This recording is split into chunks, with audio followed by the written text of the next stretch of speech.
ನಮಸ್ಕಾರ ಸ್ನೇಹಿತರೆ, ಸುದ್ದಿ 9 ಯೂಟ್ಯೂಬ್ ಚಾನೆಲ್ಗೆ ಸ್ವಾಗತ. ಬನ್ನಿ ರಾಜ್ಯದ ಮುಖ್ಯವಾದ ಮಾಹಿತಿಗಳನ್ನು ಡೀಟೇಲ್ ಆಗಿ ನೋಡೋಣ. ಎಲ್ಲ ಗೃಹಲಕ್ಷ್ಮಿಯರಿಗೆ ಗುಡ್ ನ್ಯೂಸ್ ಕೊಟ್ಟ ಸರ್ಕಾರ. 26ನೇ ಕಂತು ಕೂಡ ಜಮಾ. ಆದರೆ ಮೃತರ ಬ್ಯಾಂಕ್ ಖಾತೆಗೆ ಹಣ ಜಮಾ ಆಗಿದ್ರೆ ವಾಪಸ್ ಪಡೆದುಕೊಳ್ಳುವ ಬಗ್ಗೆ ಎಚ್.ಎಂ. ರೇವಣ್ಣವರ ಶಾಕಿಂಗ್ ಹೇಳಿಕೆ. ವಿಡಿಯೋನ ನೀವು ಪೂರ್ತಿಯಾಗಿ ನೋಡಿ. ನಾಳೆ ಮತ್ತೆ ಬಸ್ ಸಂಚಾರ ಸ್ಥಗಿತವಾಗುತ್ತಾ? ಯಾಕಂದ್ರೆ ಸಾರಿಗೆ ನೌಕರರ ಜೊತೆ ನಡೆದಂತ ಸಭೆ ವಿಫಲವಾಗಿದೆ. ಮಾರ್ಚ್ 2ರವರೆಗೆ ಸರ್ಕಾರಕ್ಕೆ ಡೆಡ್ ಲೈನ್. ಮಾಧ್ಯಮಗಳ ಮುಂದೆ ಸಾರಿಗೆ ಸಚಿವ ರಾಮಲಿಂಗಾರೆಡ್ಡಿ ಅವರು ಇದಕ್ಕೆಲ್ಲ ಬಿಜೆಪಿಯವರೇ ಕಾರಣ ಎಂದು ಕಿಡಿಕಾರಿದ್ದಾರೆ. ವಿಡಿಯೋನ ನೀವು ಪೂರ್ತಿಯಾಗಿ ನೋಡಿ. ರೈತರಿಗೆ ಭರ್ಜರಿ ಗುಡ್ ನ್ಯೂಸ್ ಕೊಟ್ಟ ಸರ್ಕಾರ. ದಶಕಗಳ ಜಮೀನುದಾರಿ ವಿವಾದಕ್ಕೆ ಸಿತ್ತು ಶಾಶ್ವತ ಮುಕ್ತಿ. ಹೊಸ ಕಾನೂನು ಜಾರಿಗೆ ರೈತರಿಗೆ ಅಡ್ಡಿಪಡಿಸಿದ್ರೆ ಕಾನೂನು ಕ್ರಮ. ಎಲ್ಲ ಮಾಹಿತಿಗಳನ್ನು ನೋಡೋಣ. ಮತ್ತೊಂದಡಿಯಲ್ಲಿ ಸಿಎಂ ಬದಲಾವಣೆ ಕುರಿತಂತೆ ಮತ್ತೊಮ್ಮೆ ಶಾಕಿಂಗ್ ಭವಿಷ್ಯ ನುಡಿದ ಕೋಡಿ ಶ್ರೀಗಳು. ಎಲ್ಲ ಮಾಹಿತಿಗಳನ್ನು ನೋಡೋಕ್ಕಿಂತ ಮೊದಲು ನೀವು ಸುದ್ದಿ 9 ಯೂಟ್ಯೂಬ್ ಚಾನಲ್ಗೆ ಮೊದಲು ಬಾರಿ ಭೇಟಿ ಕೊಡ್ತಿದ್ರೆ ದಯವಿಟ್ಟು ಸಬ್ಸ್ಕ್ರೈಬ್ ಬಟನ್ ಕ್ಲಿಕ್ ಮಾಡಿ, ಪಕ್ಕದಲ್ಲಿ ಕಾಣಿಸೋ ಗಂಟೆ ಕೂಡ ಒತ್ತಿ. ಇದರಿಂದ ರಾಜ್ಯದ ಮುಖ್ಯವಾದ ಮಾಹಿತಿಗಳು ನಿಮಗೆ ಸಿಗುತ್ತಿರುತ್ತವೆ. ವಿಡಿಯೋಗೆ ಲೈಕ್ ಮಾಡ್ತಾ ವಿಡಿಯೋನ ಪೂರ್ತಿಯಾಗಿ ನೋಡಿ. ಬನ್ನಿ ಸ್ನೇಹಿತರೆ, ಎಲ್ಲ ಮಾಹಿತಿಗಳನ್ನ ಡೀಟೇಲ್ ಆಗಿ ನೋಡೋಣ. ನೀವು ಕೂಡ ಗೃಹಲಕ್ಷ್ಮಿ ಯೋಜನೆಯ ಫಲಾನುಭವಿಗಳಾಗಿದ್ರೆ ಫೆಬ್ರವರಿ ತಿಂಗಳಲ್ಲಿ 2,000 ರೂಪಾಯಿ ಜಮಾವಾಯ್ತಾ? ಕಮೆಂಟ್ ಮಾಡಿ. ಯಾಕಂದ್ರೆ ಸರ್ಕಾರದ ವರದಿಯ ಪ್ರಕಾರ 26ನೇ ಕಂತಿನವರೆಗೆ ಹಣವನ್ನು ಜಮೆ ಮಾಡಲಾಗಿದೆ. ಅಂದ್ರೆ ನವೆಂಬರ್ ತಿಂಗಳವರೆಗಿನ ಕಂತನ್ನು ಹಾಕಲಾಗಿದೆ ಎಂದು ಸಚಿವ ಲಕ್ಷ್ಮೀ ಹೆಬ್ಬಾಳ್ಕರ್ ಅವರು ಬೆಳಗಾವಿಯಲ್ಲಿ ಇತ್ತೀಚೆಗೆ ಸ್ಪಷ್ಟನೆ ಕೊಟ್ಟಿದ್ದಾರೆ. ಹೌದು, ಈಗೇನಿದ್ರು ಡಿಸೆಂಬರ್, ಜನವರಿ ಮತ್ತು ಫೆಬ್ರವರಿ ತಿಂಗಳ ಕಂತಷ್ಟೇ ಬಾಕಿ ಉಳಿದುಕೊಂಡಿದೆ. ಮಹಿಳೆಯರಿಗೆ ಸ್ವಾವಲಂಬಿತನ ಕೊಡುವುದು, ಆರ್ಥಿಕವಾಗಿ ಸ್ವತಂತ್ರವಾಗಿ ಜೀವನಕ್ಕೆ ಸಹಕಾರಿಯಾಗಲೆಂದು ಕಾಂಗ್ರೆಸ್ ಸರ್ಕಾರ ಗೃಹಲಕ್ಷ್ಮಿ ಯೋಜನೆ ಜಾರಿಗೆಗೊಳಿಸಿದ್ದು ಇದುವರೆಗೆ 26 ಕಂತನ್ನ ಜಮೆ ಮಾಡಿದೆ. ಹೌದು ಸ್ನೇಹಿತರೆ, ಗೃಹಲಕ್ಷ್ಮಿ ಸ್ಕೀಮ್ ಅಡಿಯಲ್ಲಿ ಪ್ರತಿ ತಿಂಗಳು ಮನೆ ಯಜಮಾನಿಯ ಬ್ಯಾಂಕ್ ಖಾತೆಗೆ 2,000 ರೂಪಾಯಿ ಹಾಕಲಾಗುತ್ತಿದೆ. ಅಂದ ಹಾಗೆ ಈ ಒಂದು ಹಿಂದೆ ಯಾವುದೇ ಸಮಸ್ಯೆ ಇಲ್ಲದೆ ಪ್ರತಿ ತಿಂಗಳು ಜಮೆ ಆಗುತ್ತಿತ್ತು.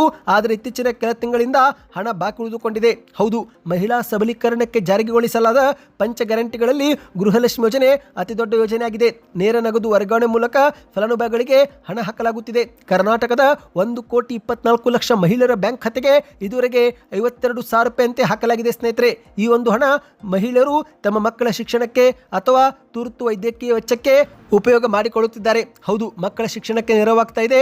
ಕುಟುಂಬದ ಸದಸ್ಯರ ಅನಾರೋಗ್ಯ ಸಂದರ್ಭದಲ್ಲಿ ಆಪತ್ ಬಾಂಧವನಂತೆ ಗೃಹಲಕ್ಷ್ಮಿ ಯೋಜನೆ ಸಹಕಾರಿಯಾಗಿದೆ. ಇಂದು ಅದೆಷ್ಟೋ ಬಡ ಮಹಿಳೆಯರು ಇದೇ ಒಂದು ಗೃಹಲಕ್ಷ್ಮಿ ಯೋಜನೆ ಹಣ ಕೂಡಿಟ್ಟು ಟಿವಿ, ಫ್ರಿಡ್ಜ್, ವಾಷಿಂಗ್ ಮಷಿನ್ ಸೇರಿದಂತೆ ಅನೇಕ ಒಂದು ಮನೆಗೆ ಬೇಕಾದ ಅಗತ್ಯ ವಸ್ತುಗಳನ್ನು ಖರೀದಿ ಮಾಡಿದ್ದಾರೆ. ಅಷ್ಟು ಮಾತ್ರವಲ್ಲ, ತಮ್ಮ ಮಕ್ಕಳಿಗೆ ಕಿವಿ ಒಲೆ ಸೇರಿದಂತೆ ಒಡವೆಗಳನ್ನು ಕೂಡ ಕೊಡಿಸಿದ್ದಾರೆ.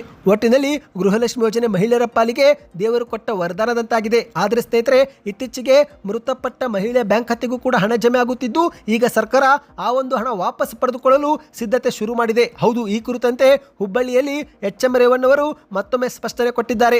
ಮೃತಪಟ್ಟವರ ಬ್ಯಾಂಕ್ ಖಾತೆಗೆ ಈಗಲೂ ಗೃಹಲಕ್ಷ್ಮಿ ಯೋಜನೆ ಹಣ ಹೋಗುತ್ತಿದ್ದು ಅದನ್ನ ಪತ್ತೆ ಹಚ್ಚಿ ವಾಪಸ್ ಪಡೆಯುವಂತೆ ಅಧಿಕಾರಿಗಳಿಗೆ ಸೂಚಿಸಿದ್ದೇವೆ.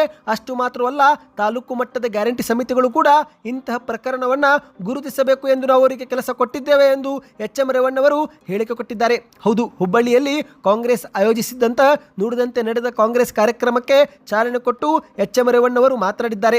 ಈ ಒಂದು ಹಿಂದೆನೆ ಚುನಾವಣೆ ವೇಳೆ ನಮ್ಮ ಪಕ್ಷ 5 ಗ್ಯಾರಂಟಿ ಘೋಷಣೆ ಮಾಡಿತ್ತು. ಅದರಲ್ಲಿ ಗೃಹಲಕ್ಷ್ಮಿ ಯೋಜನೆ ಈಗ ಯಶಸ್ವಿಯಾಗಿದೆ.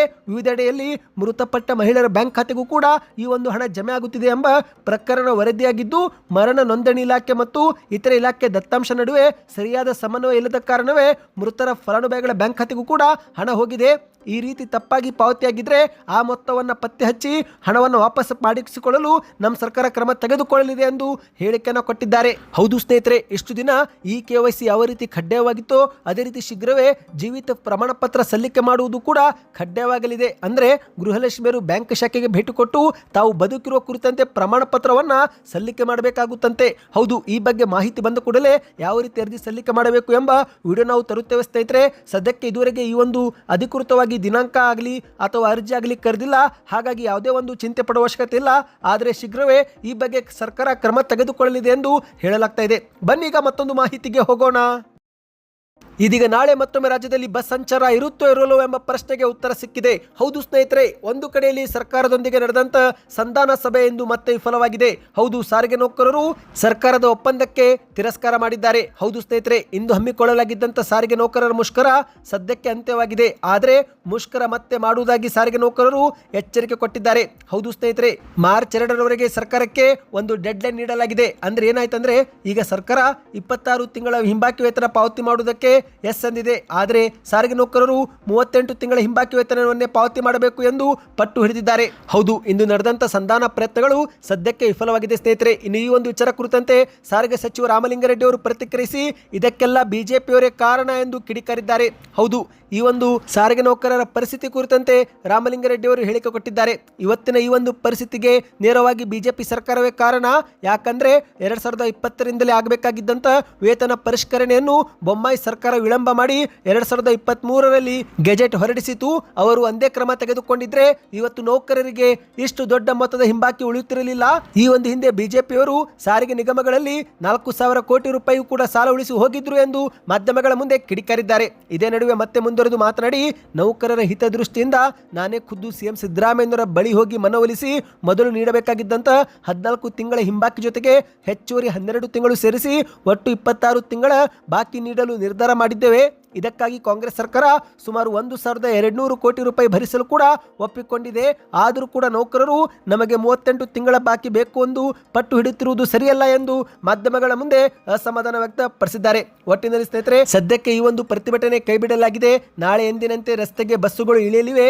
ಆದರೆ ಮಾರ್ಚ್ 2ರ ನಂತರ ಬೇಡಿಕೆ ಈಡೇರಿಸದಿದ್ದರೆ ಮತ್ತೊಮ್ಮೆ ಉಪವಾಸ ಸತ್ಯಾಗ್ರಹ ಮಾಡುವುದಾಗಿ ನೌಕರರು ಸರ್ಕಾರಕ್ಕೆ ಎಚ್ಚರಿಕೆ ಕೊಟ್ಟಿದ್ದಾರೆ. ಬನ್ನಿ ಇದೀಗ ಮತ್ತೊಂದು ಮಾಹಿತಿಗೆ ಹೋಗೋಣ.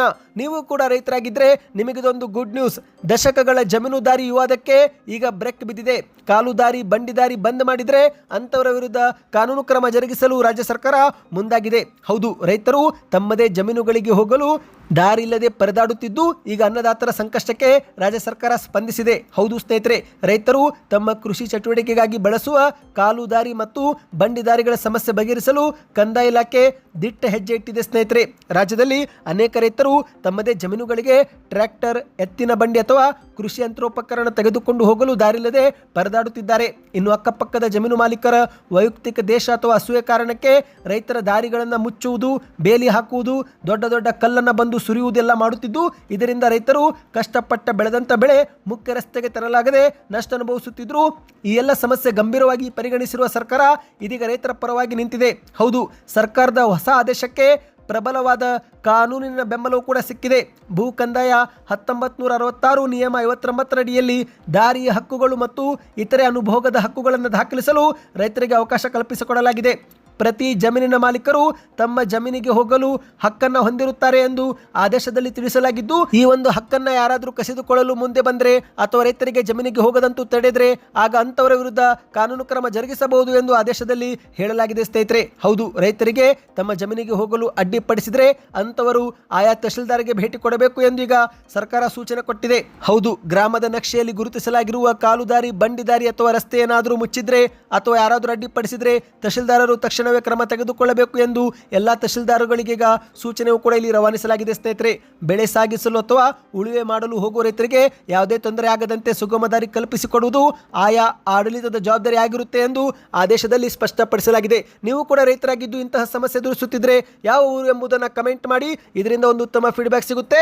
ಬನ್ನಿದೀಗ ಕೊನೆಯ ಮಾಹಿತಿಗೆ ಹೋಗೋಣ. ಸತತವಾಗಿ 17ನೇ ಬಾರಿಗೆ ಬಜೆಟ್ ಮಂಡಿಸಲು ಒಂದು ಕಡೆಗೆ ಮುಖ್ಯಮಂತ್ರಿ ಸಿದ್ದರಾಮಯ್ಯನವರು ಸಿದ್ಧತೆ ಪ್ರಾರಂಭ ಮಾಡಿದರೆ, ಇತ್ತ ರಾಜ್ಯದಲ್ಲಿ ಬಜೆಟ್ ಆದ ಬಳಿಕ ಸಿಎಂ ಬದಲಾವಣೆ ಆಗುತ್ತೆ ಎನ್ನುವ ಚರ್ಚೆ ಜೋರಾಗಿದೆ. ಇದರೆಲ್ಲರ ಮಧ್ಯೆ ಶ್ರೀಗಳು ಮತ್ತೊಮ್ಮೆ ಶಾಕಿಂಗ್ ಹೇಳಿಕೆ ಕೊಟ್ಟಿದ್ದಾರೆ. ಹೌದು ಸ್ನೇಹಿತರೆ, ಶಿವರಾತ್ರಿ ನಿಮಿತ್ತ ಕಾಶಿಗೆ ಹೋಗಿ ಬಂದ ಬಳಿಕ ಮಾಧ್ಯಮಗಳ ಮುಂದೆ ಈಗ ಸ್ವಾಮೀಜಿಯವರು ಮಾತನಾಡಿದ್ದಾರೆ. ಹೌದು, ಶಿವರಾತ್ರಿ ಪೂಜೆಗಾಗಿ ನಾನು ಕಾಶಿಗೆ ಹೋಗಿದ್ದೆ. ಅಲ್ಲಿ ವಿಶ್ವನಾಥನ ದರ್ಶನವಾಯಿತು. ಪ್ರಯಾಗ್ರಾಜಕ್ಕೂ ಕೂಡ ಹೋಗಿ ಬಂದೆ. ಕರ್ನಾಟಕದಲ್ಲಿ ಮಳೆ ಬೆಳೆ ಚೆನ್ನಾಗಿ ಆಗಿ ಸುಖ ಶಾಂತಿ ನೆಲೆಸಲಿ ಎಂದು ಪ್ರಾರ್ಥನೆ ಮಾಡಿದ್ದೇನೆ. ಕರ್ನಾಟಕದಲ್ಲಿ ಈ ವರ್ಷ ಮಳೆ ಬೆಳೆಗೆ ಯಾವುದೇ ಸಮಸ್ಯೆ ಇರೋದಿಲ್ಲ, ಆದರೆ ಜಗತ್ತಿನಾದ್ಯಂತ ಸಮಸ್ಯೆ ಇರುತ್ತೆ. ದೇಶಗಳ ನಡುವೆ ಯುದ್ಧವಾಗುವ ಲಕ್ಷಣಗಳು ಕೂಡ ಜಾಸ್ತಿ ಇದೆ ಎಂದು ಮಾಧ್ಯಮಗಳ ಮುಂದೆ ಹೇಳಿದ್ದಾರೆ. ಆಗ ಮಾಧ್ಯಮದವರು ಮುಖ್ಯಮಂತ್ರಿ ಬದಲಾವಣೆ ಆಗುತ್ತಾ ಎಂದು ಕೇಳಿದಾಗ ಅದಕ್ಕೆ ಉತ್ತರ ಕೊಟ್ಟಂತ ಶ್ರೀಗಳು, ನಾನು ಈ ಒಂದು ಹಿಂದೆನೇ ಹೇಳಿದ್ದೇನೆ, ಸಂಕ್ರಾಂತಿ ಆಗಲೆಂದಿದ್ದೆ, ಈಗ ಬಜೆಟ್ ಆಗಲಿದೆ.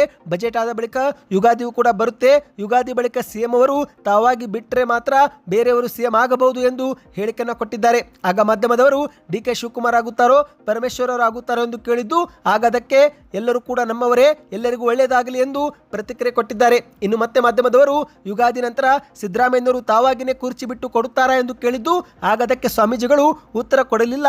ಆದರೆ ಬದಲಿಗೆ ಸಿದ್ದರಾಮಯ್ಯವರನ್ನ ಸಿಎಂ ಹುದ್ದೆಯಿಂದ ತೆಗೆಯಲು ಯಾರಿಂದಲೂ ಕೂಡ ಸಾಧ್ಯ ಇಲ್ಲ, ಅವರೇ ಇಚ್ಛೆ ಪಟ್ಟರೆ ಮಾತ್ರ ಬದಲಾವಣೆ ಆಗಬಹುದು ಎಂದು ಹೇಳಿಕೆಯನ್ನು ಕೊಟ್ಟಿದ್ದಾರೆ. ಸದ್ಯಕ್ಕೆ ಇಷ್ಟೇ ಸ್ನೇಹಿತರೆ, ಈ ಎಲ್ಲ ಮಾಹಿತಿ ಇಷ್ಟವಾಗಿದ್ರೆ ದಯವಿಟ್ಟು ಚಾನಲ್ಗೆ ಸಬ್ಸ್ಕ್ರೈಬ್ ಮಾಡಿಕೊಳ್ಳಿ, ವಿಡಿಯೋಗೆ ಲೈಕ್ ಕೂಡ ಮಾಡಿ.